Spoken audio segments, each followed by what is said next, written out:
Hi hello ಎಲ್ಲ ನನ್ನ ಕನ್ನಡ ಜನತೆಗೆ ನಮಸ್ಕಾರಗಳು. ಶೈಕ್ಷಣಿಕ ಮನೋವಿಜ್ಞಾನ ಮಗುವಿನ ಬೆಳವಣಿಗೆ ಮತ್ತು ಬೋಧನಾಶಾಸ್ತ್ರ ಸಂಬಂಧಪಟ್ಟಂತಹ GPSTR 2022ರ ಕ್ವಶನ್ ಪೇಪರ್ನ ಇವತ್ತಿನ ಕ್ಲಾಸಲ್ಲಿ ಡಿಸ್ಕಷನ್ ಮಾಡೋಣ. ನಿಮ್ಗೇನಾದರೂ ನನ್ನ ವಿಡಿಯೋ ಇಷ್ಟ ಆಗಿದ್ದರೆ ಲೈಕ್ ಮಾಡಿ, ಶೇರ್ ಮಾಡಿ, ಹಾಗೆ ಸಬ್ಸ್ಕ್ರೈಬ್ ಮಾಡೋದನ್ನು ಮರಿಬೇಡಿ. ಸರಿ, ಹಾಗಾದರೆ ಬನ್ನಿ ಕ್ವಶನ್ಸ್ನ ಸ್ಟಾರ್ಟ್ ಮಾಡೋಣ. ಡಿಸ್ಲೆಕ್ಸಿಯಾ ಸ್ಥಿತಿಯು ಹೊಂದಿರುವಂತಹ ಕ್ಲಿಷ್ಟತೆ. ಆಪ್ಷನ್ 1 ಓದುವುದು, ಆಪ್ಷನ್ 2 ಮಾತನಾಡುವುದು, ಆಪ್ಷನ್ 3 ಕೇಳುವುದು, ಆಪ್ಷನ್ 4 ವೀಕ್ಷಿಸುವುದು. ಇದಕ್ಕೆ ಸರಿಯಾದಂಥ ಉತ್ತರ ಡಿಸ್ಲೆಕ್ಸಿಯಾ ಅಂದರೆ ಓದುವುದು. ಆಪ್ಷನ್ 1 ಸರಿಯಾದಂಥ ಉತ್ತರ. ನೆಕ್ಸ್ಟ್ ಕ್ವಶನ್ ನೋಡೋಣ. ಅಂತರಾವಲೋಕನ ತಂತ್ರಗಳು ಅಂತರಾವಲೋಕನ ತಂತ್ರಗಳನ್ನು ಬಳಸಿ ಒಬ್ಬ ವ್ಯಕ್ತಿಯ ವರ್ತನೆಯನ್ನು ಪ್ರಾಯೋಗಿಕವಾಗಿ ಕಾರಣೀಕರಿಸಲು ಸಾಧ್ಯವಿಲ್ಲದ ಒಂದು ಸನ್ನಿವೇಶ ಯಾವುದು ಅಂತ. ಆಪ್ಷನ್ 1 ಒಬ್ಬ ವ್ಯಕ್ತಿಯು ಹತಾಶೆಗೊಳಗಾದಾಗ, ಆಪ್ಷನ್ 2 ಒಬ್ಬ ವ್ಯಕ್ತಿಯು ಸಂತೋಷವನ್ನು ಅನುಭವಿಸುತ್ತಿರುವಾಗ, ಆಪ್ಷನ್ 4 ಒಬ್ಬ ವ್ಯಕ್ತಿಯು ಇತರ ಚಟುವಟಿಕೆಗಳಲ್ಲಿ ಭಾಗಿಯಾದಾಗ, ಆಪ್ಷನ್ 4 ಒಬ್ಬ ವ್ಯಕ್ತಿಯು ಉದ್ದೇಶಪೂರ್ವಕವಾಗಿ ಅಭಿನಯಿಸಿದಾಗ. ಇಲ್ಲಿ ಕ್ವಶನ್ನ ಸರಿಯಾಗಿ ಅರ್ಥ ಮಾಡ್ಕೊಳ್ಳಿ. ಅಂತರಾವಲೋಕನದ ತಂತ್ರಗಳನ್ನು ಬಳಸಿ, ಅಂತರಾವಲೋಕನ ಅಂದರೆ ಮನಸ್ಸಿನ ಒಳಗಿರುವಂಥ ವರ್ತನೆಗಳನ್ನು ಪ್ರಾಯೋಗಿಕರಿಸಲು ಯಾವುದು ಸಾಧ್ಯವಿಲ್ಲದ ಒಂದು ಸನ್ನಿವೇಶ, ಸಾಧ್ಯ ಆಗದೇ ಇರುವಂತಹ ಒಂದು ಸನ್ನಿವೇಶ ಯಾವುದು ಅಂದರೆ ಆಪ್ಷನ್ 4 ಒಬ್ಬ ವ್ಯಕ್ತಿಯು ಉದ್ದೇಶಪೂರ್ವಕವಾಗಿ ಅಭಿನಯಿಸಿದಾಗ. ಈಗ ನಾನು ಈಗ ಒಂದು ರಾಗಿ ಮತ್ತು ಭತ್ತದ ಕತೆ ಹೇಳಬೇಕಾದ್ರೆ, ನಾನು ರಾಗಿ ಬಗ್ಗೆ ಪಾತ್ರ ಮಾಡಬೇಕಾದ್ರೆ ನಾನು ಉದ್ದೇಶಪೂರ್ವಕವಾಗಿ ರಾಗಿ ಬಗ್ಗೆನೇ ಅದನ್ನು ಅಭಿನಯ ಮಾಡಬೇಕಾಗುತ್ತೆ. ಅದನ್ನು ಬಿಟ್ಟು ಬೇರೆ ಮಾಡೋಕ್ಕೆ ಬರಲ್ಲ. ಹಾಗಾಗಿ ಅಂತರಾವಲೋಕನ ತಂತ್ರಗಳನ್ನು ಬಳಸಬೇಕಾದ್ರೆ ಉದ್ದೇಶಪೂರ್ವಕವಾಗಿ ಅಭಿನಯಿಸಿದಾಗ ಅದನ್ನು ಕಾರಣೀಕರಿಸಲು ಸಾಧ್ಯ ಆಗಲ್ಲ. Next question. ತನ್ನ ತಂಡದ ಸದಸ್ಯರೊಬ್ಬರ ಕೆಲಸದ ಪ್ರಮಾಣವನ್ನು ಅವಲೋಕಿಸಲು ಮೇಲ್ವಿಚಾರಕರು ಅಳವಡಿಸುವಂಥ ವಿಧಾನ ಯಾವುದು. ಆಪ್ಷನ್ 1 ಅನೌಪಚಾರಿಕ ಅವಲೋಕನ, ಆಪ್ಷನ್ 2 ಪಾಲ್ಗೊಳ್ಳದ ಅವಲೋಕನ, ಆಪ್ಷನ್ 3 ಪಾಲ್ಗೊಳ್ಳುವಿಕೆ ಅವಲೋಕನ, ಆಪ್ಷನ್ 4 ಔಪಚಾರಿಕ ಅವಲೋಕನ. ತನ್ನ ತಂಡದ ಸದಸ್ಯರೊಬ್ಬರು ಕೆಲಸದ ಪ್ರಮಾಣವನ್ನು ಅವಲೋಕಿಸಲು ಮೇಲ್ವಿಚಾರಕರು ಅಳವಡಿಸುವಂತಹ ವಿಧಾನ ಯಾವುದು ಅಂದರೆ ಆಪ್ಷನ್ 3 ಪಾಲ್ಗೊಳ್ಳುವಿಕೆ ಅವಲೋಕನ. ಇದು ಸರಿಯಾಗುತ್ತೆ. ನೆಕ್ಸ್ಟ್ ಕ್ವಶನ್ ನೋಡೋಣ. Next question. ಸ್ವತಂತ್ರ ಚಲಕ, ಪ್ರಚೋದನೆ, ಅವಲಂಬಿ ಚಲಕ. ಅಂದರೆ ಇಲ್ಲಿ ಸ್ವತಂತ್ರ ಚಲಕ ಏನಾಗುತ್ತೆ ಅಂದರೆ ಪ್ರಚೋದನೆ ಆಗುತ್ತೆ. ಅವಲಂಬಿತ ಚಲಕ ಏನಾಗುತ್ತೆ ಅನ್ನೋದು. ಆಪ್ಷನ್ 1 ಪ್ರತಿಕ್ರಿಯೆ, ಆಪ್ಷನ್ 2 ಸಾಧನ, ಆಪ್ಷನ್ 3 ಸ್ಥಿರ, ಆಪ್ಷನ್ 4 ಪ್ರಯೋಗಕರ್ತ. ಇದಕ್ಕೆ ಸರಿಯಾದಂಥ ಉತ್ತರ ಆಪ್ಷನ್ 1 ಪ್ರತಿಕ್ರಿಯೆ. ಅವಲಂಬಿತ ಚಲಕ ಏನಾಗುತ್ತೆ, ಪ್ರತಿಕ್ರಿಯೆ ಆಗುತ್ತೆ. ನೆಕ್ಸ್ಟ್ ಕ್ವಶನ್ ನೋಡೋಣ. ವಿದ್ಯಾರ್ಥಿಯ ಶೈಕ್ಷಣಿಕ ಪ್ರಗತಿಯನ್ನು ಅರ್ಥ ಮಾಡಿಕೊಳ್ಳಲು ಆತನ ಅಂಕಪಟ್ಟಿಗಳನ್ನು ಗಮನಿಸಬಹುದು. ಇದಕ್ಕೆ ಬಳಸಬಹುದಾದ ವಿಧಾನ ಯಾವುದು ಅಂತ. ಆಪ್ಷನ್ 1 ಅವಲೋಕನ ವಿಧಾನ, ಆಪ್ಷನ್ 2 ವ್ಯಕ್ತಿ ಅಧ್ಯಯನ, ಆಪ್ಷನ್ 3 ಅಂತರಾವಲೋಕನ ವಿಧಾನ, ಆಪ್ಷನ್ 4 ಪ್ರಾಯೋಗಿಕ ವಿಧಾನ. ಇದಕ್ಕೆ ಸರಿಯಾದಂಥ ಉತ್ತರ ಆಪ್ಷನ್ 1 ಅವಲೋಕನ ಆಗುತ್ತೆ. ಹೆಂಗೆ ಅಂದರೆ ವಿದ್ಯಾರ್ಥಿಯ ಶೈಕ್ಷಣಿಕ ಪ್ರಗತಿಯನ್ನು ಅರ್ಥ ಮಾಡಿಕೊಳ್ಳಲು ಆತನ ಅಂಕಪಟ್ಟಿಯನ್ನು ಗಮನಿಸಬಹುದು. ಈಗ ಅವನು ಜಾಸ್ತಿ ಮಾರ್ಕ್ಸ್ ತೆಗೆದಿದ್ದಾನ ಇಲ್ಲ ಕಡಿಮೆ ಮಾರ್ಕ್ಸ್ ತೆಗೆದಿದ್ದಾನ ಅನ್ನೋದಕ್ಕೆ ಅದು ಮಾರ್ಕ್ಸ್ ಕಾರ್ಡ್ನ ನೋಡಿದ್ರೇ ಗೊತ್ತಾಗುತ್ತೆ. ಅಂತರಾವಲೋಕನ ಮಾಡೋದ್ರಿಂದ ಏನಾಗುತ್ತೆ, ನಾವು ಕ್ವಶನ್ ಕೇಳಿದ್ರೆ ಒಬ್ಬೊಬ್ಬರು ಆನ್ಸರ್ ಮಾಡ್ತಾರೆ ಬಟ್ ಬರೆಯೋಕ್ಕಾಗಲ್ಲ, ಒಬ್ರು ಏನು ಮಾಡ್ತಾರೆ ಹೇಳೋಕ್ಕಾಗಲ್ಲ ಬಟ್ ಬರೀತಾರೆ. ಹಾಗಾಗಿ ಅಂತರಾವಲೋಕನ ಮಾಡೋಕ್ಕಾಗಲ್ಲ. ವ್ಯಕ್ತಿ ಅಧ್ಯಯನ ಅನ್ನೋದು ಒಂದು ಕೇಸ್ ಸ್ಟಡಿ ಆಗುತ್ತೆ, ಅದು ಕೂಡ ಸರಿಯಾಗಲ್ಲ. ಇದಕ್ಕೆ ಸರಿಯಾದಂಥ ಉತ್ತರ ಯಾವುದಾಗುತ್ತೆ ಅಂದರೆ ಅವಲೋಕನನೇ ಆಗುತ್ತೆ. ನೆಕ್ಸ್ಟ್ ಕ್ವಶನ್ ನೋಡೋಣ. ಅನ್ಯೋನ್ಯತೆ ಮತ್ತು ನಿಕಟ ಸ್ನೇಹವನ್ನು ವ್ಯಕ್ತಪಡಿಸಬಹುದು ಯಾವ ವ್ಯವಸ್ಥೆಯಲ್ಲಿ ಅನ್ನೋದು. ಆಪ್ಷನ್ 1 ಪೂರ್ವ ಬಾಲ್ಯಾವಸ್ಥೆ, ಆಪ್ಷನ್ 2 ಉತ್ತರ ಬಾಲ್ಯಾವಸ್ಥೆ, ಆಪ್ಷನ್ 3 ತಾರುಣ್ಯಾವಸ್ಥೆ, ಆಪ್ಷನ್ 4 ಮಧ್ಯಮ ಪ್ರೌಢಾವಸ್ಥೆ. ಇದಕ್ಕೆ ಸರಿಯಾದಂತಹ ಉತ್ತರ ಯಾವುದು ಆಗುತ್ತಂದರೆ ಆಪ್ಷನ್ 2 ಉತ್ತರ ಬಾಲ್ಯಾವಸ್ಥೆ. ಉತ್ತರ ಬಾಲ್ಯಾವಸ್ಥೆಯ ಸಂದರ್ಭದಲ್ಲೇ ಮಕ್ಕಳು ಏನು ಮಾಡ್ತಾರೆ ಅಂದರೆ ಬೇರೆಯವ್ರ ಜೊತೆ ಹೆಚ್ಚಾಗಿ ಸ್ನೇಹ ಸಂಬಂಧವನ್ನು ಮತ್ತು ಅನ್ಯೋನ್ಯತೆಯನ್ನು ವ್ಯಕ್ತಪಡಿಸುವಂತಹ ವ್ಯವಸ್ಥೆಯಾಗಿದೆ. ಅಲ್ಲೇ ಉತ್ತರ ಬಾಲ್ಯಾವಸ್ಥೆ ಟೈಮಲ್ಲೇ ಎಲ್ಲರೂ ಏನು ಮಾಡ್ತಾರೆ, ಹೆಚ್ಚಾಗಿ ಫ್ರೆಂಡ್ಸ್ನ ಮಾಡ್ಕೊಳ್ಳೋದು, ಅವ್ರ ಜೊತೆನೇ ಇರೋದು, ಈ ಥರ ಟೈಮ್ನ ಸ್ಪೆಂಡ್ ಮಾಡ್ತಾರೆ. Next question. ಹೇಳಿಕೆ ಮತ್ತು ಎರಡು ಹೇಳಿಕೆನೇ ಕೊಟ್ಟಿದ್ದಾರೆ ನೋಡಿ. ಹೇಳಿಕೆ ಎ, ಜೀವಿಯಲ್ಲಿ ಉಂಟಾಗುವ ಪರಿಮಾಣಾತ್ಮಕ ಮತ್ತು ಗುಣಾತ್ಮಕ ಬದಲಾವಣೆಯ ವಿಕಾಸ. ಹೇಳಿಕೆ ಬಿ, ಯಾವುದೇ ಜೀವಿಯಲ್ಲಿ ಉಂಟಾಗುವ ವಿಕಾಸವು ಬೆಳವಣಿಗೆ, ಸಾಮರ್ಥ್ಯ, ಪಕ್ವತೆ ಮತ್ತು ಪರಿಸರದೊಂದಿಗಿನ ಅನುಕ್ರಿಯೆಯನ್ನು ಒಳಗೊಂಡಿರುತ್ತದೆ. ಇದಕ್ಕೆ ಸರಿಯಾದಂಥ ಉತ್ತರ ಯಾವುದು ಅಂದರೆ ಆಪ್ಷನ್ 1 ಸರಿಯಾದಂಥ ಉತ್ತರ ಆಗುತ್ತೆ. ಏನು ಅಂದರೆ ಹೇಳಿಕೆ ಎ ಯು ಸರಿಯಾಗಿದೆ ಮತ್ತು ಹೇಳಿಕೆ ಬಿ ಯು ಹೇಳಿಕೆ ಎಗೆ ಸಮರ್ಥನೀಯವಾಗಿದೆ. ಅಂದರೆ ಸಮರ್ಪಕವಾದಂತಹ ಹೇಳಿಕೆಗಳೇ ಆಗಿದ್ದಾವೆ ಎರಡು. ಈಗ ನೆಕ್ಸ್ಟ್ ಕ್ವಶನ್ ನೋಡೋಣ. ಎಲ್ಲ ಮಕ್ಕಳು ಏಕರೀತಿಯ ವಿಕಾಸದ ಹಂತಗಳನ್ನು ಪ್ರದರ್ಶಿಸಿದರೂ ಅವರ ವಿಕಾಸದ ಅವಧಿಯಲ್ಲಿ ವ್ಯತ್ಯಯವಾಗಿರುತ್ತದೆ. ಇದರಲ್ಲಿ ಅಡಗಿರುವಂತಹ ತತ್ವ ಯಾವುದು ಅಂತ. ಆಪ್ಷನ್ 1 ವೈವಿಧ್ಯತೆಯ ತತ್ವ, ಆಪ್ಷನ್ 2 ಅನನ್ಯತೆಯ ತತ್ವ, ಆಪ್ಷನ್ 3 ಅಂತರ್ಸಂಬಂಧಿತ ತತ್ವ, ಆಪ್ಷನ್ 4 ನಿರಂತರತೆಯ ತತ್ವ. ಇದಕ್ಕೆ ಸರಿಯಾದಂತಹ ಉತ್ತರ ಆಪ್ಷನ್ 2 ಅನನ್ಯತೆಯ ತತ್ವ. ಇದು ಸರಿಯಾದಂತಹ ಉತ್ತರ ಆಗುತ್ತೆ. ನೆಕ್ಸ್ಟ್ ಕ್ವಶನ್ನು ಇಲ್ಲಿ ಹೊಂದಿಸಿ ಬರೆಯಿರಿ ಕೊಟ್ಟಿದ್ದಾರೆ ನೋಡಿ. ಪಟ್ಟಿ 1ರಲ್ಲಿ ನೀಡಿರುವ ನೈತಿಕ ವಿಕಾಸದ ಹಂತಗಳನ್ನು ಪಟ್ಟಿ 2ರಲ್ಲಿರುವ ವಿಕಾಸದ ಅವಧಿಯೊಂದಿಗೆ ಸರಿಯಾಗಿ ಹೊಂದಿಸಿದಾಗ ನಂಬಿಕೆ ಮತ್ತು ಅಪನಂಬಿಕೆ ಯಾವುದಾಗುತ್ತೆ ಅಂದರೆ ಹುಟ್ಟಿನಿಂದ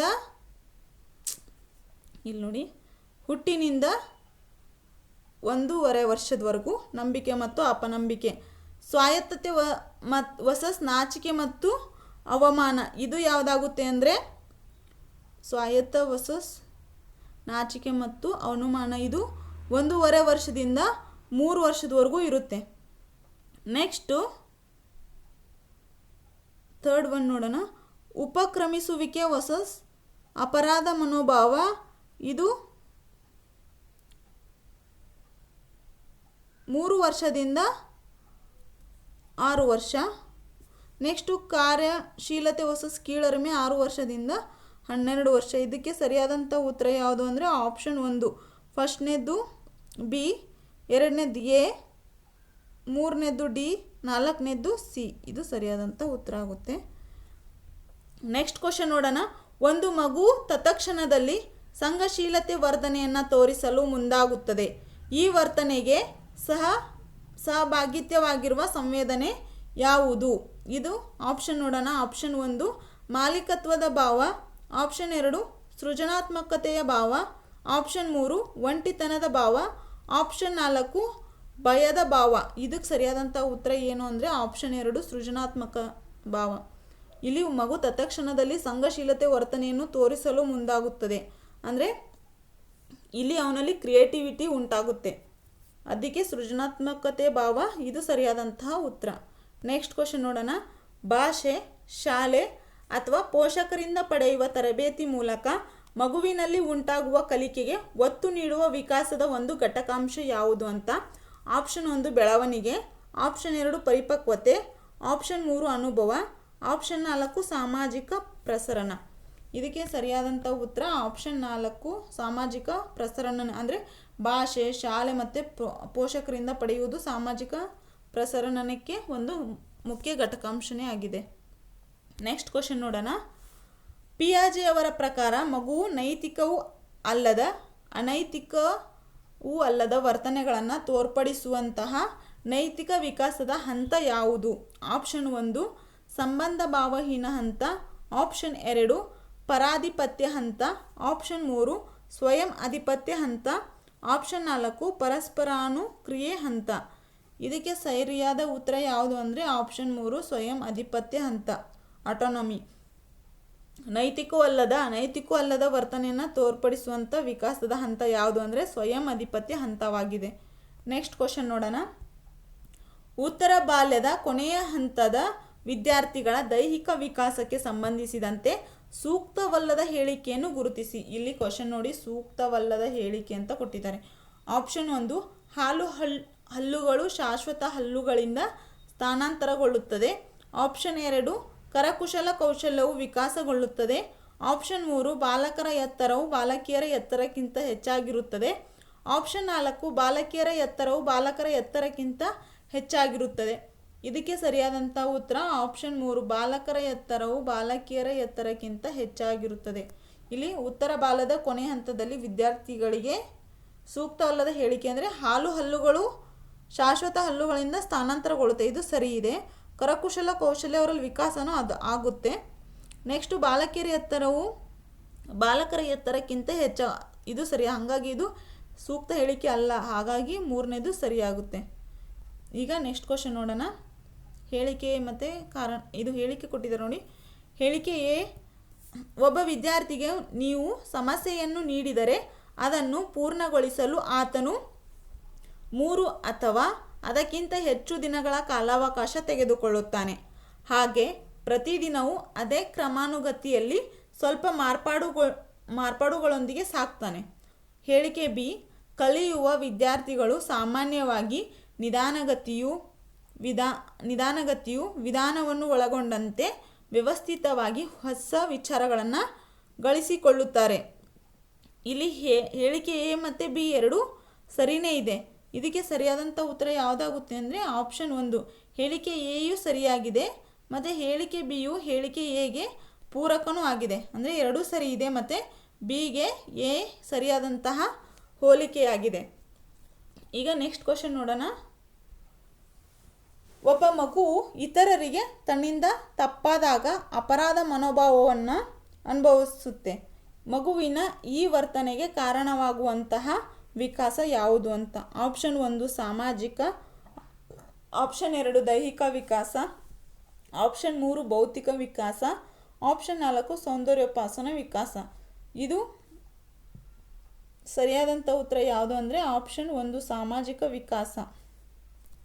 ನೆಕ್ಸ್ಟ್ ಕ್ವಶನ್ ನೋಡೋಣ. ನಗರದ ಮಕ್ಕಳ ವಸ್ತ್ರ ವಿನ್ಯಾಸ, ಮಾತುಗಾರಿಕೆ ಮುಂತಾದ ಅಂಶಗಳು ಹಳ್ಳಿಯವರಿಂದ ಅನುಕರಣೆ ಒಳಪಡುತ್ತದೆ. ಇದರಲ್ಲಿ ಅಡಗಿರುವಂತಹ ಅನುಕರಣೆಯ ನಿಯಮ ಯಾವುದು ಅಂತ. ಆಪ್ಷನ್ 1 ಮೇಲುಸ್ತುವಾರಿದಿಂದ ಕೆಳಸ್ತರದವರೆಗೆ, ಆಪ್ಷನ್ 2 ಆಂತರಿಕದಿಂದ ಬಾಹ್ಯದೆಡೆಗೆ, ಆಪ್ಷನ್ 3 ಕೆಳಸ್ತರಿಂದ ಮೇಲುಸ್ತರ ಕಡೆಗೆ, ಆಪ್ಷನ್ 4 ಬಾಹ್ಯದಿಂದ ಆಂತರಿಕದ ಕಡೆಗೆ. ಇದಕ್ಕೆ ಯಾವುದು ಸರಿಯಾದಂಥ ಉತ್ತರ ಆಗುತ್ತೆ ಅಂದರೆ ಆಪ್ಷನ್ 3 ಕೆಳಸ್ತರಿಂದ ಮೇಲುಸ್ತರ ಕಡೆಗೆ. ನೆಕ್ಸ್ಟ್ ಕ್ವಶನ್ ನೋಡೋಣ. ದೈಹಿಕ ಶಿಕ್ಷಣ ಬೋಧಕರು ಬಾಸ್ಕೆಟ್ ಬಾಲ್ ಕ್ರೀಡೆಗಾಗಿ ಎತ್ತರದ ಆಧಾರದ ಮೇಲೆ ಅಭ್ಯರ್ಥಿಯನ್ನು ಆಯ್ಕೆ ಮಾಡುತ್ತಾರೆ. ಎತ್ತರವು ಇದರ ಫಲವಾಗಿದೆ. ಹೈಟ್ ಬೆಳೆಯಲಿಕ್ಕೆ ಯಾವುದರ ಫಲವಾಗಿದೆ ಅಂತ.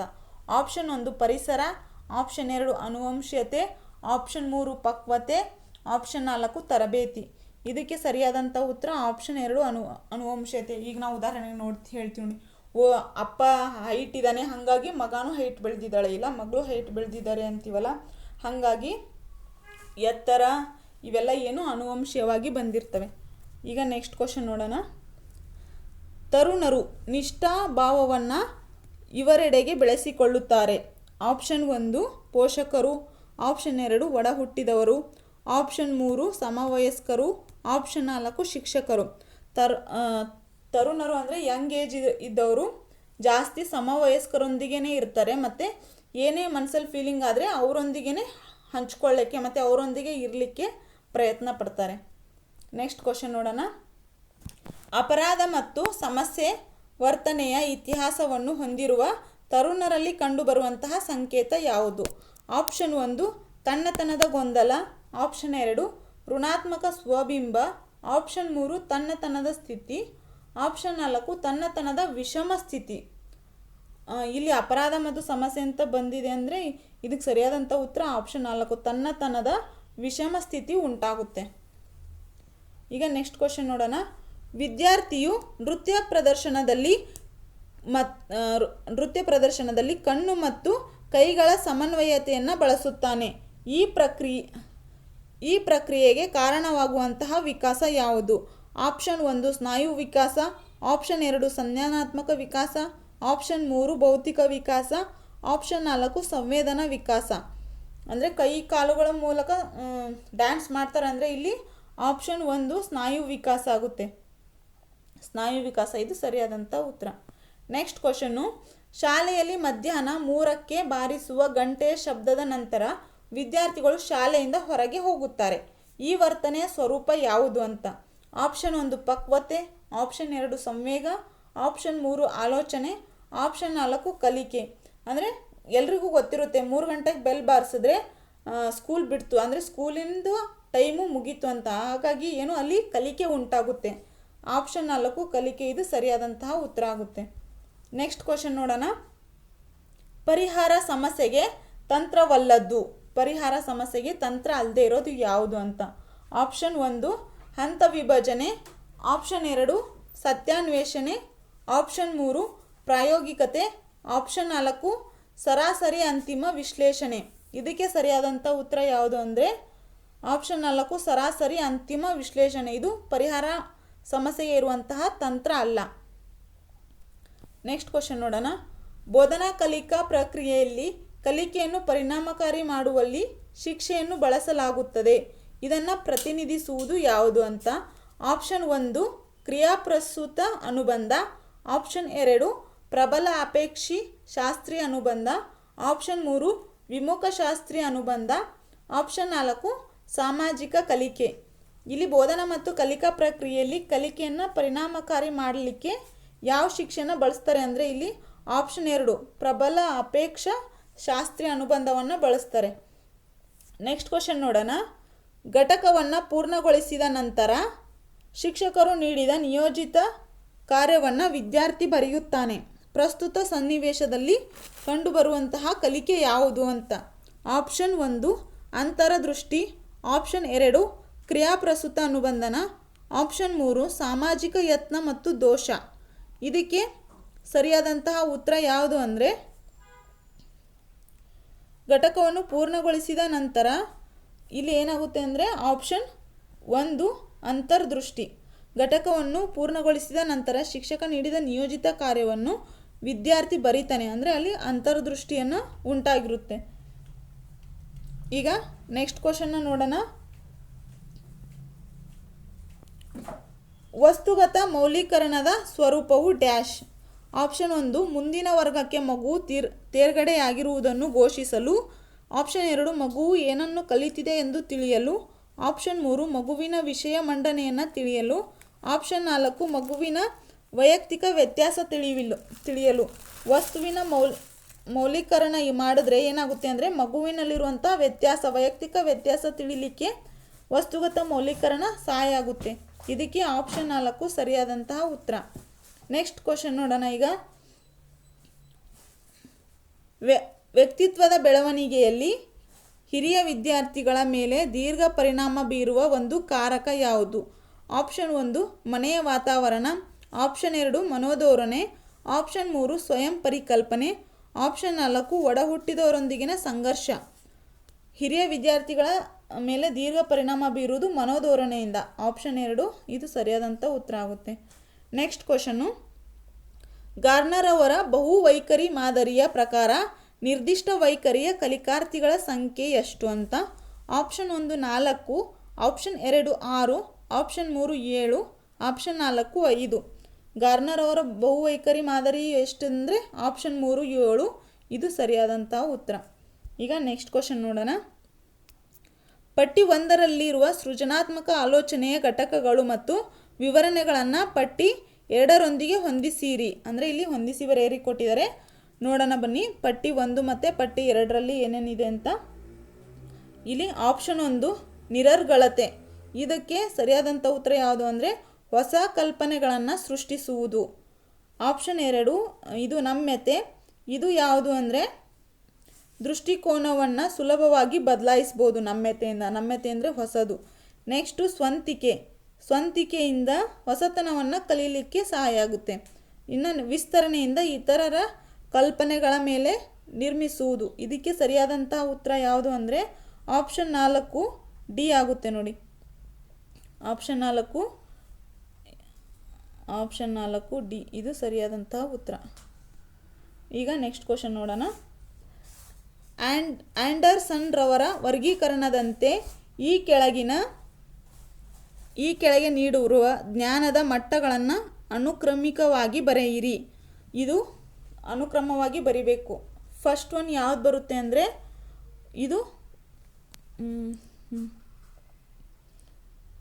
ಇದು ಫಸ್ಟ್ ವಾಸ್ತವಿಕವಾಗಿ, ಇದು ಸೆಕೆಂಡ್ ಬರುತ್ತೆ ಪರಿಕಲ್ಪನಾತ್ಮಕ, ಥರ್ಡು ಕಾರ್ಯಕಾರಿ, ಇದು ಫೋರ್ತು ಮೆಟಾಕಾಗ್ನಿಷನ್. ಇದಕ್ಕೆ ಸರಿಯಾದಂಥ ಉತ್ತರ ಆಪ್ಷನ್ 3 ನೋಡಿ. ಈಗ ನೆಕ್ಸ್ಟ್ ಕ್ವಶನ್ ನೋಡೋಣ. ಶೋಧನಾತ್ಮಕ ಕಲಿಕಾ ವಿಧಾನವು ವರ್ಗೀಕರಣಗೊಂಡಿರುವಂತಹ ಕ್ಷೇತ್ರ ಯಾವುದು? ಆಪ್ಷನ್ 1 ಜ್ಞಾನಾತ್ಮಕ ರಚನಾವಾದ, ಆಪ್ಷನ್ 2 ದೃಢನಂಬಿಕೆಯ ರಚನಾವಾದ, ಆಪ್ಷನ್ 3 ಸಾಮಾಜಿಕ ರಚನಾವಾದ, ಆಪ್ಷನ್ 4 ವೈಯಕ್ತಿಕ ರಚನಾವಾದ. ಇದಕ್ಕೆ ಸರಿಯಾದಂತಹ ಉತ್ತರ ಆಪ್ಷನ್ 1 ಜ್ಞಾನಾತ್ಮಕವಾದ ರಚನಾವಾದವಾಗಿದೆ. ನೆಕ್ಸ್ಟ್ ಕ್ವಶನ್ ನೋಡೋಣ. ವೈಗೋಟಸ್ಕಿ ಅವರ ಪ್ರಕಾರ ಕಾರ್ಯವೊಂದರ ಮೇಲೆ ಪ್ರಭುತ್ವ ಸಾಧಿಸಲು ವಿದ್ಯಾರ್ಥಿಗೆ ಬೆಂಬಲವನ್ನು ನೀಡಲಾಗುತ್ತದೆ. ನಂತರದಲ್ಲಿ ಬೆಂಬಲವನ್ನು ಹಿಂತೆಗೆದುಕೊಂಡಾಗಲೂ ವಿದ್ಯಾರ್ಥಿಯು ಮತ್ತೆ ಕಾರ್ಯವನ್ನು ಪೂರ್ಣಗೊಳಿಸುತ್ತಾನೆ. ಇದು ಯಾವುದನ್ನು ಪ್ರತಿನಿಧಿಸುತ್ತದೆ ಅಂತ. ಆಪ್ಷನ್ 1 ಸಹಾಯಕ ಅನುಪಾತೀಯ ವಲಯ, ಆಪ್ಷನ್ 2 ಸಹಾಯಕ ಪ್ರಾಮುಖ್ಯತಾ ವಲಯ, ಆಪ್ಷನ್ 3 ಸಹಾಯಕ ಕಲಿಕಾ ಸಾಮೀಪ್ಯ ವಲಯ, ಆಪ್ಷನ್ 4 ಸಹಾಯಕ ಶಾಶ್ವತ ವಲಯ. ಇದು ಏನು ಅಂದರೆ ಸಹಾಯಕ ಕಲಿಕಾ ಸಾಮೀಪ್ಯ ವಲಯ. ಫಸ್ಟಿಗೆ ನಾವು ಹೆಲ್ಪ್ ಮಾಡ್ತೀವಿ ಅಂದರೆ ಈಗ ಒಂದು ಹೊಸದೇನಾದರೂ ಕಲಿಬೇಕು ಅಂದರೆ ಮಗು ಅವರಿಗೆ ಟೀಚರ್ಸ್ ಆದವರು ಸಪೋರ್ಟ್ ನೀಡ್ತಾರೆ. ನೆಕ್ಸ್ಟ್ ಏನು ಮಾಡ್ತಾರೆ, ಹಾಗೆ ಬೆಂಬಲ ನೀಡ್ತಾ ಏನು ಮಾಡ್ತಾರೆ, ಅವರು ಹಿಂದೆ ಸರ್ಕೊಂಡಾಗ ವಿದ್ಯಾರ್ಥಿ ಆ ಕಲಿಕೆಯಲ್ಲಿ ಹಾಗೆ ಚಟುವಟಿಕೆಯಲ್ಲಿ ಪಾಲ್ಗೊಂಡಾಗ ಅವನು ಆ ಕಾರ್ಯವನ್ನು ಪೂರ್ಣಗೊಳಿಸ್ತಾನೆ. ಇದಕ್ಕೆ ಯಾವುದು ಸಹಾಯ ಆಗುತ್ತೆ ಅಂದರೆ ಕಲಿಕಾ ಸಾಮೀಪ್ಯ ವಲಯ. ಇದು ಸರಿಯಾದಂಥ ಉತ್ತರ ಆಗಿದೆ. ಈಗ ನೆಕ್ಸ್ಟ್ ಕ್ವಶನ್ ನೋಡೋಣ. 5E ಕಲಿಕಾ ಮಾದರಿಯಲ್ಲಿ ಕಲಿಯಲು ಪ್ರೇರೇಪಿಸುವಂಥ ಪ್ರಕ್ರಿಯೆಯನ್ನು ಒಳಗೊಂಡಿರುವಂತಹ ಹಂತ ಯಾವುದು? ಆಪ್ಷನ್ 1 ಅನ್ವೇಷಿಸುವಿಕೆ, ಆಪ್ಷನ್ 2 ತೊಡಗಿಸಿಕೊಳ್ಳುವಿಕೆ, ಆಪ್ಷನ್ 3 ವಿವರಿಸುವಿಕೆ, ಆಪ್ಷನ್ 4 ಮೌಲ್ಯಮಾಪನ. ಇದಕ್ಕೆ ಸರಿಯಾದಂಥ ಉತ್ತರ ಆಪ್ಷನ್ 1 ತೊಡಗಿಸಿಕೊಳ್ಳುವಿಕೆ. ತೊಡಗಿಸಿಕೊಳ್ಳುವಿಕೆಯಲ್ಲಿ ಏನು ಮಾಡ್ತೀವಿ ಅಂದರೆ ವಿದ್ಯಾರ್ಥಿಗಳಿಂದ ಹೆಚ್ಚು ಪ್ರಶ್ನೆ ಕೇಳೋದು, ಇಲ್ಲಾಂದರೆ ಅವರಿಗೆ ಹೆಚ್ಚು ಆ್ಯಕ್ಟಿವಿಟಿಯನ್ನು ಕೊಡಿಸುವುದರ ಮೂಲಕ ಕಲಿಕೆಯನ್ನು ಪ್ರೇರೇಪಿಸಲು ತೊಡಗಿಸಿಕೊಳ್ಳುವಿಕೆ ಸಹಾಯ ಆಗುತ್ತೆ. Next question. ಒಂದು ಮಗು ತನಗೆ ನೀಡಿದ ವಸ್ತುವನ್ನು ತಾನು ಹೊಂದಿರುವ ಪೂರ್ವಜ್ಞಾನವನ್ನು ಬಳಸಿ ಮರು ಆಕಾರ ಅಥವಾ ಜೋಡಣೆಯನ್ನು ಮಾಡುತ್ತದೆ. ಇಂತಹ ಮಗುವನ್ನು ಗುರುತಿಸಿರುವ ರೀತಿ. ಆಪ್ಷನ್ 1 ಪ್ರತಿಭಾವಂತ ಮಗು, ಆಪ್ಷನ್ 2 ಮಂದಗತಿ ಕಲಿಕಾರ್ಥಿ, ಆಪ್ಷನ್ 3 ಸೃಜನಾತ್ಮಕತೆ ಹೊಂದಿರುವ ಮಗು, ಆಪ್ಷನ್ 4 ಶೈಕ್ಷಣಿಕವಾಗಿ ಹಿಂದುಳಿದ ಮಗು. ಇದಕ್ಕೆ ಸರಿಯಾದಂಥ ಉತ್ತರ ಯಾವುದು ಅಂದರೆ ಆಪ್ಷನ್ 2 ಮಂದಗತಿ ಕಲಿಕಾರ್ಥಿ. ಇದು ಸರಿಯಾದಂತಹ ಉತ್ತರ ಆಗುತ್ತೆ. ಈಗ ನೆಕ್ಸ್ಟ್ ಕ್ವಶನ್ ನೋಡೋಣ. ಗಣಿತೀಯ ಕಲಿಕೆಯಲ್ಲಿ ಸಮಸ್ಯೆಯನ್ನು ಹೊಂದಿರುವ ಮಗುವನ್ನು ಹೀಗೆಂದು ಕರೀತಾರೆ. Option 1 dysgraphia, option 2 dyscalculia, option 3 dysnomia, option 4 dysarthria. ಇದಕ್ಕೆ ಸರಿಯಾದಂಥ ಉತ್ತರ ಗಣಿತೀಯ ಅಂದರೆ ಡಿಸ್ಕ್ಯಾಲ್ಕುಲಿಯಾ. ಆಪ್ಷನ್ 2 ಇದು ಸರಿಯಾದಂಥ ಉತ್ತರ ಆಗುತ್ತೆ. ಈಗ ನೆಕ್ಸ್ಟ್ ಕ್ವಶನ್ನು.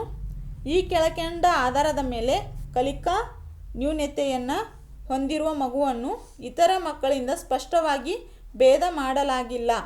ಆಪ್ಷನ್ 1 ಭೌತಿಕ ನೋಟ ಮತ್ತು ಮಾನಸಿಕ ಸಾಮರ್ಥ್ಯ, ಆಪ್ಷನ್ 2 ಬುದ್ಧಾಂಕ ಮತ್ತು ಮಾನಸಿಕ ಸಾಮರ್ಥ್ಯ, ಆಪ್ಷನ್ 3 ಮಾನಸಿಕ ಸಾಮರ್ಥ್ಯ ಮತ್ತು ಶೈಕ್ಷಣಿಕ ಕ್ಷಮತೆ, ಆಪ್ಷನ್ 4 ಭೌತಿಕ ನೋಟ ಮತ್ತು ಬುದ್ಧಾಂಕ. ಇದಕ್ಕೆ ಸರಿಯಾದಂಥ ಉತ್ತರ ಆಪ್ಷನ್ 1 ಭೌತಿಕ ನೋಟ ಮತ್ತು ಮಾನಸಿಕ ಸಾಮರ್ಥ್ಯ. ಇದು ಕಲಿಕಾ ನ್ಯೂನತೆಯನ್ನು ಹೊಂದಿರುವಂಥ ಮಗು ಇತರರ ಮಕ್ಕಳಿಂದ ಸ್ಪಷ್ಟವಾಗಿ ಭೇದವನ್ನು ಮಾಡಲಿಕ್ಕೆ ಆಗಲ್ಲ. Next question. ಒಂದು ಶಾಲೆಯಲ್ಲಿ ಶಿಕ್ಷಕರನ್ನು ಸಮೃದ್ಧಿಗೊಳಿಸುವ ಕಾರ್ಯಕ್ರಮವನ್ನು ಇವುಗಳನ್ನು ಒಳಗೊಂಡಿಲ್ಲ. ಆಪ್ಷನ್ 1 ಸ್ವತಂತ್ರ ಯೋಜನಾ ಕಾರ್ಯದ ಮೇಲೆ ಕೆಲಸ ಮಾಡುವುದು, ಆಪ್ಷನ್ 2 ಪ್ರಯೋಗದ ಪರೀಕ್ಷೆ, ಆಪ್ಷನ್ 3 ಸ್ವತಂತ್ರ ಸಂಶೋಧನೆ, ಆಪ್ಷನ್ 4 ಪರಿಹಾರಾತ್ಮಕ ನಿರ್ದೇಶನ. ಇದಕ್ಕೆ ಸರಿಯಾದಂಥ ಉತ್ತರ ಯಾವುದು ಅಂದರೆ ಪ್ರಯೋಗ ಪರೀಕ್ಷೆ ಆಗುತ್ತೆ. ಈಗ ನೆಕ್ಸ್ಟ್ ಕ್ವಶನ್ ನೋಡೋಣ.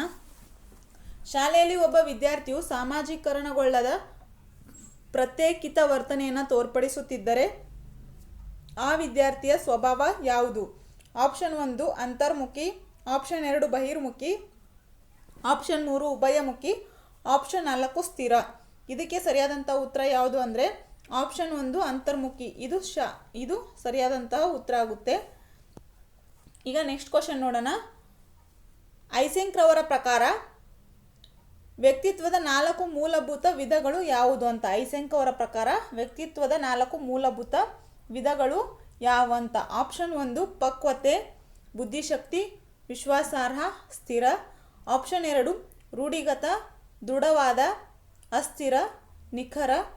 ಆಪ್ಷನ್ 3 ಸ್ಥಿರ, ಅಸ್ಥಿರ, ಅಂತರ್ಮುಖಿ, ಬಹಿರ್ಮುಖಿ. ಆಪ್ಷನ್ 4 ಆತಂಕ, ಉನ್ಮಾದ, ಆಸಕ್ತಿ, ಧೈರ್ಯಶಾಲಿ. ಇದಕ್ಕೆ ಸರಿಯಾದಂಥ ಉತ್ತರ ಆಪ್ಷನ್ 3 ಸ್ಥಿರ, ಅಸ್ಥಿರ ಮತ್ತು ಅಂತರ್ಮುಖಿ, ಬಹಿರ್ಮುಖಿ. ಇದು ಐಸೆಂಕ್ ಅವರ ಪ್ರಕಾರ ವ್ಯಕ್ತಿತ್ವದ 4 ಮೂಲಭೂತ ವಿಧಗಳಾಗಿದ್ದಾವೆ. ನೆಕ್ಸ್ಟ್ ಕ್ವಶನ್ ನೋಡೋಣ. ಆವರ್ತಕ ರೀತಿಯಲ್ಲಿ ವಿದ್ಯಾರ್ಥಿಯನ್ನು ನಿರಂತರವಾಗಿ ಮೌಲ್ಯಮಾಪನ ಮಾಡುವುದು ನಿರಂತರ ಸಮಗ್ರ ಮೌಲ್ಯಮಾಪನದ ಒಂದು ಅಂಶವಾಗಿದೆ. ಇಲ್ಲಿ ನಿರಂತರ ಅನ್ನುವುದು ಒಳಗೊಂಡಿರುವುದು ಯಾವುದು ಅಂತ. ಆಪ್ಷನ್ 1 ಅಡಚಣೆ ಮತ್ತು ಕಾಲಮಿತಿ. ಆಪ್ಷನ್ 2 ಪ್ರಗತಿಪರ ಮತ್ತು ಸತತ. ಆಪ್ಷನ್ 3 ವಿಭಿನ್ನ ಮತ್ತು ಸಮಗ್ರ. ಆಪ್ಷನ್ 4 ನಿರಂತರ ಮತ್ತು ಆವರ್ತನ. ಇದಕ್ಕೆ ಸರಿಯಾದಂಥ ಉತ್ತರ ಯಾವುದು ಅಂದರೆ ಪ್ರಗತಿಪರ ಮತ್ತು ಸತತ. ಆಪ್ಷನ್ 2 ಇದು ಸರಿಯಾದಂಥ ಉತ್ತರ. ನೆಕ್ಸ್ಟ್ ಕ್ವಶನ್ ನೋಡೋಣ. 8ನೇ ತರಗತಿಯ ಮಗುವೊಂದು ಮಧ್ಯಮ ಮೇಲ್ದರ್ಜೆ ವರ್ಗದ ಭಾಷಾ ಪ್ರಸರಣದಲ್ಲಿ ಪಠ್ಯ ವಿಷಯವನ್ನು ಓದಲು ಕಷ್ಟಪಡುವುದನ್ನು ಶಿಕ್ಷಕರು ಗಮನಿಸಿದರು. ಇಲ್ಲಿ ಬೋಧನಾ ಕಲಿಕಾ ಪ್ರಕ್ರಿಯೆ ದೌರ್ಬಲ್ಯವನ್ನು ಸಹಿಸಲು ನೆರವಾಗುವಂತಹ ಮೌಲ್ಯಮಾಪನ ವಿಧಾನ ಯಾವುದು ಅಂತ. ಆಪ್ಷನ್ 1 ಸಂಕಲಿತ ಮೌಲ್ಯಮಾಪನ. ಆಪ್ಷನ್ 2 ರೂಪನಾತ್ಮಕ ಮೌಲ್ಯಮಾಪನ. ಆಪ್ಷನ್ 3 ಆಂತರಿಕ ಮೌಲ್ಯಮಾಪನ. ಆಪ್ಷನ್ 4 ಬಾಹ್ಯ ಮೌಲ್ಯಮಾಪನ. ಇದಕ್ಕೆ ಸರಿಯಾದಂಥ ಉತ್ತರ ರೂಪನಾತ್ಮಕ ಮೌಲ್ಯಮಾಪನ. ಇದು ಸರಿಯಾಗುತ್ತೆ. ನೆಕ್ಸ್ಟ್ ಕ್ವಶನ್ ನೋಡೋಣ. ದತ್ತಾಂಶ ಸಂಗ್ರಹಿಸಿದ ನಂತರ ಮೌಲ್ಯಮಾಪನ ಪ್ರಕ್ರಿಯೆ ಹೊಂದಿರುವಂತಹ ಘಟಕಾಂಶಗಳು ಯಾವುದು ಅಂತ. ಆಪ್ಷನ್ 1 ಅರ್ಥೈಸುವಿಕೆ, ಸಂಶ್ಲೇಷಣೆ, ನಿರ್ಣಯ. ಆಪ್ಷನ್ 2 ಅರ್ಥೈಸುವಿಕೆ, ಮೌಲ್ಯ ನಿರ್ಣಯ, ಫಲಿತಾಂಶ. ಆಪ್ಷನ್ 3 ಅರ್ಥೈಸುವಿಕೆ, ಕಾಲರೇಖೆ, ಅನುಚಿಂತನೆ. ಆಪ್ಷನ್ 4 ಅರ್ಥೈಸುವಿಕೆ, ವಿಶ್ಲೇಷಣೆ ಮತ್ತು ಅನುಚಿಂತನೆ. ದತ್ತಾಂಶ ಸಂಗ್ರಹಿಸಿದ ನಂತರ ಮೌಲ್ಯಮಾಪನ ಪ್ರಕ್ರಿಯೆ ಹೊಂದಿರುವಂಥ ಘಟಕಾಂಶಗಳು ಯಾವ್ಯಾವು ಅಂದರೆ ಅರ್ಥೈಸುವಿಕೆ, ಸಂಶ್ಲೇಷಣೆ ಮತ್ತು ನಿರ್ಣಯ. ಇದು ಆಪ್ಷನ್ 1 ಸರಿಯಾಗುತ್ತೆ ನೋಡಿ. ಈಗ ನೆಕ್ಸ್ಟ್ ಕ್ವಶನ್ ನೋಡೋಣ.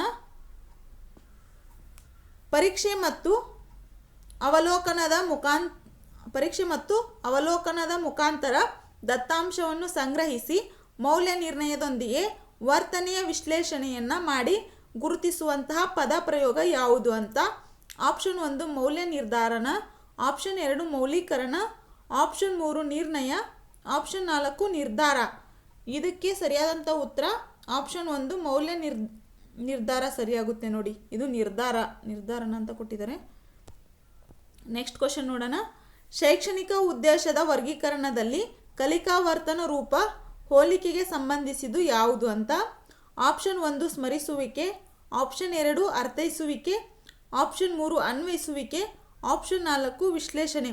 ನಾವು 5 ಲೆಸನ್ನ ಬರಿಬೇಕಾದ್ರೆ ಹೋಲಿಕೆಯನ್ನು ಯಾವುದಕ್ಕೆ ಸಂಬಂಧ ಅಂದರೆ ಹೋಲಿಕೆಯನ್ನು ಸ್ಮರಿಸುವಿಕೆ ಒಳಗೆ ತೊಗೊತೀವ, ಇಲ್ಲ ಅರ್ಥೈಸುವಿಕೆ ಒಳಗೆ ತೊಗೊತೀವ, ಇಲ್ಲ ಅನ್ವಯಿಸುವಿಕೆ ಒಳಗೆ ತೊಗೊತೀವ, ಅಥವಾ ವಿಶ್ಲೇಷಣೆ ಒಳಗೆ ತೊಗೊತೀವ ಅಂದರೆ ಇದಕ್ಕೆ ಸರಿಯಾದಂಥ ಉತ್ತರ ಅನ್ವಯಿಸುವಿಕೆ. ಆಪ್ಷನ್ 3 ಹೋಲಿಕೆ ಅನ್ನೋದು ಅನ್ವೇಷಣೆ ಒಳಗೆ ನಾವು ತಗೊಂಡು ಪಾಠನ ಬೋಧನೆ ಮಾಡ್ತೀವಿ. Next question. ಶಾಲಾ ಕಾರ್ಯಕ್ರಮದ ಬಗ್ಗೆ ವಿದ್ಯಾರ್ಥಿಗಳ ಮನೋಭಾವವನ್ನು ಮಾಪನ ಮಾಡಲು ಶಿಕ್ಷಕರು ಬಳಸುವಂತಹ ಸಾಮಾನ್ಯ ತಂತ್ರ ಯಾವುದು ಅಂತ. ಆಪ್ಷನ್ 1 ಪ್ರಕ್ಷೇಪಣ ತಂತ್ರ. ಆಪ್ಷನ್ 2 ದೋಷ ಆಯ್ಕೆಯ ತಂತ್ರ. ಆಪ್ಷನ್ 3 ಪರೋಪವಲೋಕನ ತಂತ್ರ. ಆಪ್ಷನ್ 4 ಸ್ವವರದಿ ಪ್ರಶ್ನಾವಳಿ. ಶಾಲಾ ಕಾರ್ಯಕ್ರಮದ ಬಗ್ಗೆ ವಿದ್ಯಾರ್ಥಿಗಳ ಮನೋಭಾವನೆಯನ್ನು ಮಾಪನ ಮಾಡಲು ಪ್ರಕ್ಷೇಪಣ ತಂತ್ರವನ್ನು ಬಳಸ್ತಾರೆ. ಆಪ್ಷನ್ 1 ಸರಿಯಾದಂಥ ಉತ್ತರ ಆಗಿದೆ. ಈಗ ನೆಕ್ಸ್ಟ್ ಕ್ವಶನ್ ನೋಡೋಣ.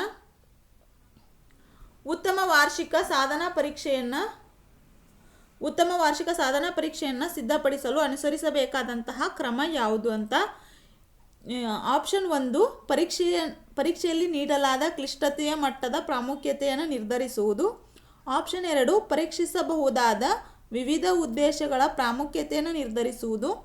ಆಪ್ಷನ್ 3 ವಿವಿಧ ರೀತಿಯ ಪ್ರಶ್ನೆಗಳ ಪ್ರಾಮುಖ್ಯತೆಯನ್ನು ನಿರ್ಧರಿಸುವುದು. ನೆಕ್ಸ್ಟು ವಿವಿಧ ರೀತಿಯ ಪ್ರಶ್ನೆಗಳ ಕಾಲ ಮತ್ತು ಅಂಕಗಳ ಪ್ರಾಮುಖ್ಯತೆಯನ್ನು ನಿರ್ಧರಿಸುವುದು. ಅಂದರೆ ಇವು ಮೇಲೆ ಕೆಳಗೆ ಮಾಡಿಕೊಟ್ಟಿದ್ದಾರೆ. ಇದು ಸರಿಯಾದ ಅನುಕ್ರಮದಲ್ಲಿ ಬರಿಬೇಕು ಅಂತ ಹೇಳಿದ್ದಾರೆ.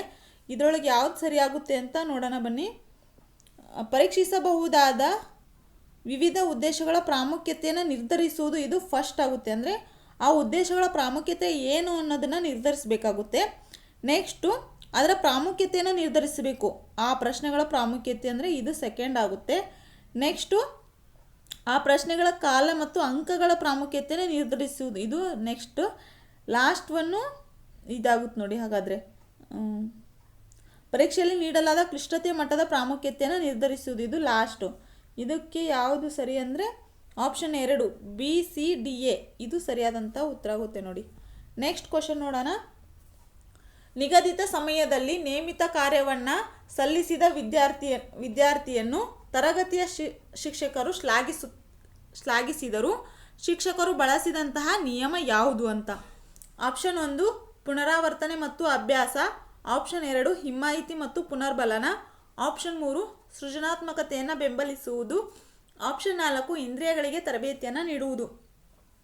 ನಿಗದಿತ ಸಮಯದಲ್ಲಿ ನೇಮಿತ ಕಾರ್ಯವನ್ನು ಸಲ್ಲಿಸಿದ ವಿದ್ಯಾರ್ಥಿಯನ್ನು ಶಿಕ್ಷಕರು ಶ್ಲಾಘಿಸ್ತಾರೆ. ಅದು ಯಾವ ನಿಯಮದ ಪ್ರಕಾರ ಅಂದ ಹಿಮ್ಮಾಯಿತಿ ಮತ್ತು ಪುನರ್ಬಲನ. ಅಂದರೆ ನಿಗದಿತ ಸಮಯದಲ್ಲಿ ನಾವು ಕೇಳಿದ ತಕ್ಷಣ ಯಾವ ಕ್ವಶನ್ ಕೇಳಿರ್ತೀವಲ್ಲ ಅದಕ್ಕೆ ಪಟ್ಟಣಂಗೆ ಫೀಡ್ಬ್ಯಾಕ್ನ ನೀಡ್ತಾರಲ್ಲ ಆ ನಿಯಮಕ್ಕೆ ಸಂಬಂಧಪಟ್ಟಿದಂದರೆ ಹಿಮ್ಮಾಯಿತಿ ಮತ್ತು ಪುನರ್ಬಲನ. ಆಪ್ಷನ್ 2 ಸರಿಯಾದಂಥ ಉತ್ತರ ಆಗುತ್ತೆ.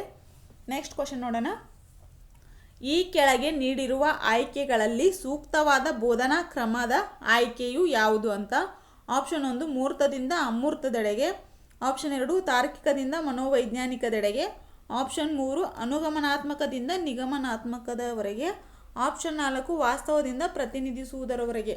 ಇದರಲ್ಲಿ ಸರಿ ಯಾವುದು ಅಂದರೆ ಮೂರ್ತದಿಂದ ಅಮೂರ್ತದೆಡೆಗೆ. ಆಪ್ಷನ್ 1 ಸರಿಯಾದಂತಹ ಉತ್ತರ ಆಗಿದೆ. ನೆಕ್ಸ್ಟ್ ಕ್ವಶನ್ ನೋಡೋಣ. ಈಗ ಸಹಭಾಗಿತ್ವ ಕಲಿಕೆಯು ಅಭಿವೃದ್ಧಿಪಡಿಸುವಂತಹ ಕೌಶಲ್ಯದ ಘಟಕ ಯಾವುದು. ಆಪ್ಷನ್ 1 ಶೈಕ್ಷಣಿಕ ಕೌಶಲ್ಯ ಮಾತ್ರ. ಆಪ್ಷನ್ 2 ಸಾಮಾಜಿಕ ಕೌಶಲ್ಯ ಮಾತ್ರ. ಆಪ್ಷನ್ 3 ಶೈಕ್ಷಣಿಕ ಮತ್ತು ಸಾಮಾಜಿಕ ಕೌಶಲ್ಯ. ಆಪ್ಷನ್ 4 ಕೈಚಳಕದ ಕೌಶಲ್ಯ.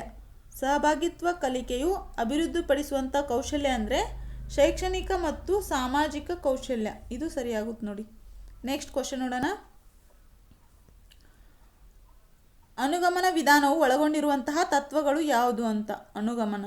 ಆಪ್ಷನ್ 1 ಉದಾಹರಣೆಯಿಂದ ನಿಯಮದವರೆಗೆ. ಆಪ್ಷನ್ 2 ಅಮೂರ್ತದಿಂದ ವಾಸ್ತವಿಕದೆಡೆಗೆ. ಆಪ್ಷನ್ 4 ಸಂಕೀರ್ಣತೆಯಿಂದ ಸರಳದೆಡೆಗೆ. ಆಪ್ಷನ್ 4 ಸಾಮಾನ್ಯೀಕರಣದಿಂದ ನಿರ್ದಿಷ್ಟದ ಕಡೆಗೆ. ಅನುಗಮನ ವಿಧಾನ ಯಾವುದು ಅಂದರೆ ಉದಾಹರಣೆಯಿಂದ ನಿಯಮದ ಕಡೆಗೆ. ಉದಾಹರಣೆ ಮೂಲಕ ನಿಯಮಗಳನ್ನು ತಿಳ್ಕೊಳ್ಳೋದು. ನೆಕ್ಸ್ಟ್ ಕ್ವಶನ್ ನೋಡೋಣ. ಸಮೂಹದಲ್ಲಿ ಕಾರ್ಯನಿರ್ವಹಿಸುತ್ತಿರುವ ತರಗತಿಯ ವಿದ್ಯಾರ್ಥಿಗಳನ್ನು ನಿಯಂತ್ರಿಸುವಂತಹ ತಂತ್ರ ಯಾವುದು ಅಂತ. ಆಪ್ಷನ್ 1 ಸಹಭಾಗಿತ್ವ ಕಲಿಕೆ. ಆಪ್ಷನ್ 2 ಸಹಕಾರ ಕಲಿಕೆ. ಆಪ್ಷನ್ 3 ಸಮೂಹ ಕಲಿಕೆ. ಆಪ್ಷನ್ 4 ಸ್ಪರ್ಧಾತ್ಮಕ ಕಲಿಕೆ. ಸಮೂಹ ಅಂದ ತಕ್ಷಣ ಇಲ್ಲಿ ಏನು ಬರುತ್ತೆ ಅಂದರೆ ಸಹಕಾರ ಬರುತ್ತೆ. ಒಬ್ರಿಗೊಬ್ರು ಸಹಾಯವನ್ನು ಮಾಡೋದು. ಇದಕ್ಕೆ ಸರಿಯಾದಂಥ ಉತ್ತರ ಯಾವುದು ಅಂದರೆ ಸಹಕಾರ ಕಲಿಕೆ. ಆಪ್ಷನ್ 2 ಸರಿಯಾದಂಥ ಉತ್ತರ ಆಗುತ್ತೆ. ಸರಿ, ಇಷ್ಟು ತನಕ ನಾವೇನು ಶೈಕ್ಷಣಿಕ ಮನೋವಿಜ್ಞಾನಕ್ಕೆ ಸಂಬಂಧಪಟ್ಟಂಥ ಕ್ವಶನ್ ಪೇಪರ್ನ ಡಿಸ್ಕಷನ್ ಮಾಡಿದ್ವಿ. ನಿಮ್ಗೇನಾದರೂ ಇದು ಸ್ವಲ್ಪನಾದರೂ ಯೂಸ್ಫುಲ್ ಅನಿಸಿದರೆ ಪ್ಲೀಸ್ ಲೈಕ್ ಮಾಡಿ, ಶೇರ್ ಮಾಡಿ, ಹಾಗೆ ಸಬ್ಸ್ಕ್ರೈಬ್ ಮಾಡೋದನ್ನ ಮರಿಬೇಡಿ. Thank you.